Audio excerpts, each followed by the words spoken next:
গোটা বিশ্বে মুসলমানরা এখন নির্যাতিত, নিপীড়িত, লাঞ্ছিত, বঞ্চিত। কথা বলেন ঠিক কিনা? মুসলমানদের সারা জায়গায় মুসলমানরা বিপদে আছে, বড় মুসিবতে আছে। মুসলমানদের এত সংখ্যায় বেশি হওয়ার পরেও মুসলমানরা কেন এত বিপদে থাকবে? মুসলমানরা কেন এত দুর্ভোগে থাকবে? কারণ মুসলমানদের মধ্যে কোনো ঐক্য নাই। আমরা দল নিয়ে আসি, বিভিন্ন দল, এ দল সে দল, নিজের দলকে কি করে মানুষের সামনে প্রচার করা যায়, নিজে কিভাবে ক্ষমতায় যাওয়া যায়, নিজে কিভাবে সংসদে যাওয়া যায়, নিজের দল কিভাবে লুটেপুটে খেতে পারে, এই টেনশন আমাদের মাথার মধ্যে আছে। কিন্তু সারা বিশ্বে মুসলমানরা মার খাচ্ছে, সারা বিশ্বে মুসলমানরা লাঞ্ছিত, বঞ্চিত, অপমানিত, পদদলিত হচ্ছে। মুসলমানরা ঘর বাড়ি হারাচ্ছে, মুসলমানরা নিজের ইবাদতগার মসজিদ তারা বেধর্মীরা আক্রমণ করে ভেঙে ফেলছে। মুসলমানের কোনো পাশে দাঁড়ানোর, মুসলমানদের পক্ষে কথা বলার কোনো মানুষ নাই, কোনো শাসক নাই, ঠিক কিনা? মুসলমানরা সারা বিশ্বে দেখেন, তাকিয়ে দেখেন, সারা বিশ্ব মুসলমানদের ইহুদি খ্রিস্টান সব এক রসুনের পাশা। মুসলমানরা বাদে ইহুদি খ্রিস্টান সব রসুনের এক পাশা। কিন্তু মুসলমানরা বিভক্ত হয়ে গেছে বিভিন্ন দলে। কত দল যে মুসলমানরা হয়েছে আল্লাহ, এ কারণেই তো মুসলমানরা মায়ের খাচ্ছে, ঠিক কিনা? ঐক্য নাই। অথচ আমাদের আল্লাহ এক, প্রভু এক, রসুল এক, আমাদের কোরআন এক, কিন্তু আমরা ঐক্য গঠন করতে পারছি না। যদি আমার বাংলাদেশে কোনো হিন্দু, বৌদ্ধ, খ্রিস্টান নির্যাতন সহ্য করে, অবশ্যই অন্য দেশের মানুষ, অন্য দেশের ইহুদি খ্রিস্টানরা আমাদের ধমকে রাখবে, আমাদের উপরে কঠোর হবে। কারণ তাদের ভাই ইহুদি খ্রিস্টানরা কষ্ট পাচ্ছে, হিন্দুরা। কিন্তু সারা দেশে, সারা বিশ্বে মুসলমানরা মায়ের খাচ্ছে। আমরা হুঁশিয়ার সাবধান ওদের দিতে পারি না। আমরা ওদের বলতে পারি না যে আপনারা এই যুদ্ধ বন্ধ করুন, তাদের উপর আক্রমণ বন্ধ করুন, তাদের উপরে নির্যাতন করা বন্ধ করুন, না হয় আমার দেশে যে হিন্দু আছে তাদেরকে আমরা বিতাড়িত করতে বাধ্য হব। এই কথা তারা বলে না। আমাদের কোরআন এক, আমাদের রাসূল এক, আমাদের আল্লাহ এক, আমাদের ইসলাম এক, কিন্তু আমরা ঐক্য গঠন করতে পারিনি। ঐক্যর বিকল্প কোনো পথ নাই। কথা বলেন ঠিক কিনা? ঐক্যর বিকল্প কোনো পথ নাই। মুসলমানরা বিজয় অর্জন সেদিন করবে যেদিন মুসলমানদের মধ্যে ঐক্য আসবে। মুসলমানরা একে অন্যের ভাই। ইন্নামাল মুমিনুনা ইখওয়া, আল্লাহ নিজে বলছে নিশ্চয়ই মুমিন ভাই। আল্লাহ রাসূল হাদিসে বলেছে আল মুসলিমু আখুল মুসলিম, মুসলমান ভাই। কিন্তু মুসলমান ভাই আমার নবী বলেছে, কিন্তু আমরা আসলে আল্লাহর নবীর কথা মানি না। আমরা বিভক্ত হয়ে গেছি, বিভিন্ন দলে বিভক্ত হয়ে গেছি, আমাদের মধ্যে কোনো ঐক্য নাই। আমাদের প্রভু এক, নবীর উম্মত, জীবন বিধান ওই শিবানী কোরআন। আমাদের প্রভু এক, নবীর উম্মত, জীবন বিধান ওই শিবানী কোরআন। তো আমাদের মধ্যেই তো ঐক্য নাই, আমরা তো ঐক্য গঠন করতে পারিনি। মুসলমানরা বিভক্ত হয়ে গেছে, মুসলমানরা সারা জায়গায় মাইর খায়। মুসলমানদের সংখ্যা পৃথিবীতে বেশি না কম ভাই? অনেক বেশি। কিন্তু তারা অল্প হওয়ার পরেও তাদের মধ্যে ঐক্য আছে। কোনোদিন শোনেননি ইহুদি তারা দাঙ্গা হাঙ্গামা করেছে? কোনোদিন শোনেননি ইহুদিরা হিন্দুদের উপর আক্রমণ করেছে, হিন্দুরা বৌদ্ধদের উপর আক্রমণ করেছে? তারা বেধর্মীরা সব এক, কিন্তু আমাদের যে ধর্ম সত্য, আমরা একে অন্যের মহব্বত নিয়ে চলবো, আমরা এটা পারি না। কথা বলেন ঠিক কিনা? তো যতদিন পর্যন্ত ঐক্য গঠন না করতে পারবো, ততদিন পর্যন্ত আমরা মায়ের খাওয়া বন্ধ করতে পারবো। আমরা মায়ের খাবো, শুধু মায়ের খাবো।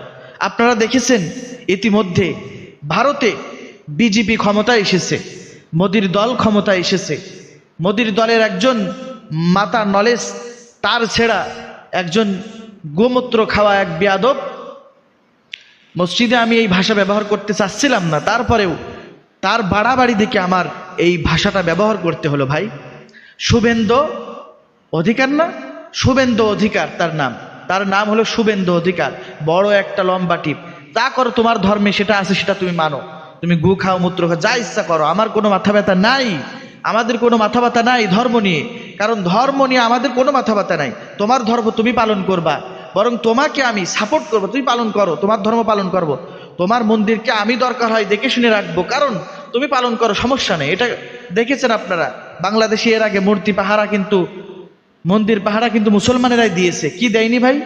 দিয়েছে। তাহলে মুসলমানরা শান্তির ধর্ম পালন করে, কিন্তু হিন্দু, বৌদ্ধ, খ্রিস্টান এরা সব অশান্তির ধর্ম পালন করে। বলতে বাধ্য হচ্ছি, কারণ আপনারা দেখেছেন ভারতের অবস্থাটা দেখেন, আপনারা তাকায় দেখেন, এই 2-3 দিনের অবস্থা দেখেন। মুসলমানদের ঘর বাড়ি, মুসলমানদের মসজিদ, ইবাদতগার, মসজিদে পর্যন্ত ভারতে হিন্দুরা আক্রমণ করেছে, ভেঙে ফেলেছে বুলডোজার দিয়ে। দোকানপাট, মুসলমানদের বাড়ি ঘর, মুসলমানদের মসজিদ ভাঙা হচ্ছে। এটা দেখার পরে আপনার আমার অন্তরে যদি রক্তক্ষরণ না হয়, কিসের মুমিন দাবি করেন? কিসের নামাজ পড়েন আপনি? কিসের রোজা রাখেন? কিসের হজ করেছেন আপনি? কিসের হাজি আপনি? যদি মুসলমানদের ব্যথায় আপনি ব্যথিত না হন, হ্যাঁ, ভারতকে আপনি ঘৃণা করতে পারেন না এখনো পর্যন্ত, ভারতে সাপোর্ট করেন আপনি ভারতের সাপোর্ট করেন কেন? ভারত আপনার বন্ধু না। যদি বন্ধু হতো তাহলে মুসলমানদের উপরে আগে গর্জতের কষাই সে মুসলমানদের উপরে আঘাত করত, কিভাবে মুসলমান মারত। এবার বিজেপি ক্ষমতায় এসে, মোদির দ্বারা এসে আবারও তাই শুরু করেছে, একই অবস্থা। শোনো, মসজিদ এটা আল্লাহর ঘর, বাইতুল্লাহ, আক্রমণ করো না, ধ্বংস হয়ে যাবে, ধ্বংস হয়ে যাবে। বাবরি মসজিদ যারা ধ্বংস করেছিল, ইতিহাস দেখো, বাবরি মসজিদে যে প্রথম ইট খুলেছিল, আঘাত করেছিল, তার অবস্থা দেখো। সে কালিমা পড়ে মুসলমান হয়েছে, মৃত্যুবরণ করেছে। 100 কয়টা মসজিদ নির্মাণ করে বানর হয়ে গেছে, এরকম ঘটনা আছে না নাই? তোমরা তো জানো।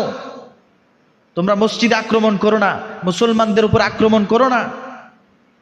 কারণ আল্লাহ তাআলা তোমরা যে মুসলমানকে দুনিয়া থেকে একবারে চিরতরে নিস্তেজ করে দিতে চাচ্ছ, পৃথিবী থেকে মুসলমান একেবারে শেষ করে দিতে চাচ্ছ, খতম করতে চাচ্ছ, শুনে রাখো, আল্লাহ তাআলা মুসলমানদের জন্যই এ জমিন টিকিয়ে রেখেছে। তারা তো বোঝে না, তারা বোঝে না, মুসলমান শেষ করতে চায়। সারা পৃথিবীতে মুসলমানদের উপর আক্রমণ করে মুসলমানদের এই পৃথিবী থেকে বিদায় করাতে চায়, মুসলমান যেন পৃথিবীতে না থাকুক। কিন্তু তারা তো জানে না, ইহুদি, খ্রিস্টান, বৌদ্ধ এরা তো জানে না, বেধর্মী তো জানে না, মুসলমানদের জন্যই এ জমিন টিকে আছে। কারণ হাত্তা ইউকালু ফিল আরদি আল্লাহ আল্লাহ, যতদিন পর্যন্ত দুনিয়ার জমিনে, একজন আল্লাহর জমিনে যতদিন পর্যন্ত একজন আল্লাহ বলনেওয়ালা মানুষ পৃথিবীতে থাকবে, ততদিন পর্যন্ত আল্লাহ তাআলা আসমান, জমিন, দুনিয়ার নিজাম ঠিক রাখবে। আল্লাহ বলনেওয়ালা মানুষ থাকবে না, আল্লাহ তাআলা দুনিয়া ধ্বংস করে দিবেন। কথা বলেন ঠিক কিনা? যতই প্রযুক্তির উন্নতি হও না কেন, কোনো লাভ নাই। মুসলমান না থাকলে তোমরাও থাকতে পারবে না, মুসলমান না থাকলে তোমরা থাকতে পারছো না। কারণ মুসলমানের জন্যই আল্লাহ এ জমিন। কারণ পরীক্ষার হল চলছে, মুসলমান পরীক্ষা দিচ্ছে সুন্দরভাবে, তোমাদের জন্য না। এ কারণে ভারতের যে ঘটনাগুলো, আমি বলতে চাই এই শুভেন্দু অধিকারীকে, যে তুমি তোমার সংবিধান দেখো, তোমার সংবিধানে তো লেখা আছে, 153 ধারায় লেখা আছে, যদি কোনো মুসলমান বা বেধর্মীকে, কোনো মুসলমান হিন্দুকে বা হিন্দু কোনো মুসলমানকে যদি ধর্ম নিয়ে পিড়াপিড়ি করে, ধর্ম ছাড়তে বলে, ধর্ম নিয়ে আঘাত করে বা জোর পূর্বক ধর্ম ত্যাগ করতে বলে, সংবিধান অনুযায়ী 153 ধারায়, তাদের 153 ধারায় আইনে আছে যে 3 বছর জেল হবে আর জরিমানা হবে টাকা। কি কথা বলেন? এটা তাদের সংবিধানে আছে। একটা সরকারি দলের, একটা ক্ষমতাশীল নেতার, দেশের একজন নেতা যদি তার আইন না মানে, তাদের সংবিধানের আইন যদি না মানে, তাহলে সে দেশ কিভাবে চালাবে? হ্যাঁ, উস্কানিমূলক বক্তব্য দেয়। কারণ তার শুধু বাংলাদেশ নিয়ে মাথা ব্যথা, তার দেশের এত সমস্যা, এই সমস্যা নিয়ে তাদের কোনো মাথা ব্যথা নাই, বাংলাদেশ নিয়ে তাদের মাথা ব্যথা। বাংলাদেশ ভালোই আছে, বাংলাদেশের সাথে পাঙ্গা নিও না। বাংলাদেশে আসার যে তোমরা টেনশন করছো, বাংলাদেশে আসলে গোমূত্র খাওয়ায় তোমাদের বর্ডার পার করে দেবো, পাছায় লাত্তি দিয়ে নেটওয়ার্কের বাইরে ফেলবো। বাংলাদেশের মানুষ এখনো হুঁশিয়ার, সাবধান। দেখেছো না একটাকে কিভাবে তাড়িয়েছে? এজন্য এই শুভেন্দু অধিকারীকে আমরা অবশ্যই স্পষ্টভাবে জানাবো, দেশে বিরোধী দল, সরকারি দল আছে, সঠিকভাবে সুন্দরভাবে তাদেরকে জানিয়ে দেন যে আমরা মুসলমানদের উপরে আক্রমণ, মসজিদের উপরে আক্রমণ, আমাদের হৃদয়ে আক্রমণ, মসজিদের উপরে ভারতে আক্রমণ, আমাদের হৃদয়ে আক্রমণ। মন্দিরে আমরা আক্রমণ করি না, কোনো হিন্দু বাংলাদেশে বলতে পারবে না তাদের উপর আক্রমণ করা হয়। একবার প্রচার হয়েছিল মুসলমানরা মন্দিরে আক্রমণ করেছে, কিন্তু না, দেশের যে সরকার বর্তমান ছিল আওয়ামী লীগ, তারাই কিন্তু ষড়যন্ত্র করে এইটা করাইছিল। মুসলমান কখনো মুসলমান কখনো ধর্মকে ছোট করে না, তাদের ধর্ম আমরা ছোট করছি না, আমাদের ধর্মকে তারা এইভাবে মুসলমানদের উপর আক্রমণ করা বন্ধ করুক, না হয় আমরা কিন্তু আঙুল তুলতে বাধ্য হব। কথা বলেন ঠিক কিনা? বাধ্য হব।